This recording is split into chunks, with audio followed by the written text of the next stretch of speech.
હમણાં વાત કરી ગોળ બંગાળનો રાજા ગોપીચંદ ને 92 લાખ માળવાનો ધણી ભરતરી હાથ હાથ પેઢીઓ ખાય તો ન ખૂટે ઈ સાધુ બની ગયા. કંઈક તો નક્કી થયું છે ને, આપણને નક્કી જ નથી થતું. સાચું હોય છે ખોટું હોય છે, સાચું હોય છે ખોટું હોય, ત્યાં ફડાઈ ફૂટી જાય. લ્યો ગયા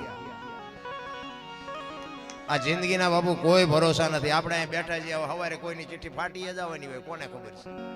કોઈ બાપુ ભરોસો નથી. એક ઘડી હાથી ઘડી અત્યારે હાલતા થઈ જાવ, બસ કાંઈક કર્યું હશે એ જ મેળ આવશે, બાકી જે ભગવાન કાંઈ છે નહીં. રામ મારા જન્મે ને 2-2.5 કિલો 1.5 કિલો હોય, 60-80 વર્ષ જીવે ને પછી મરી જાય ને શમશાનમાં લઈને હળગાવી નાખો અને રખ્યા ભેળી કરીને જોખો એટલે 2-2.5 કિલો થાય. વાતમાં કાંઈ છે ને વચ્ચે ઠેકડા મારવાના છે બધા. બાળક જન્મે એને એનું જે કપડું હોય ને, બાળક જન્મે ને પછી કપડામાં ઉરાવવાનું હોય ને, બાળોતિયું કે બાળોતિયું, એને ગાજ બટણે ન હોય, ખીસું ન હોય, ચેને ન હોય, કઈ ન હોય.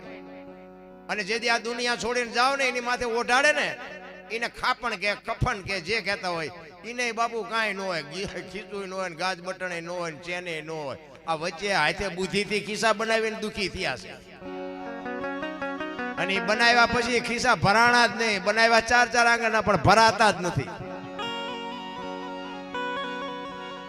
એવા બુદ્ધિના ગાળિયા થયા છે. આપણને એમ થાય ઘરે ભલા માણાનો અવતાર. હું તો એમ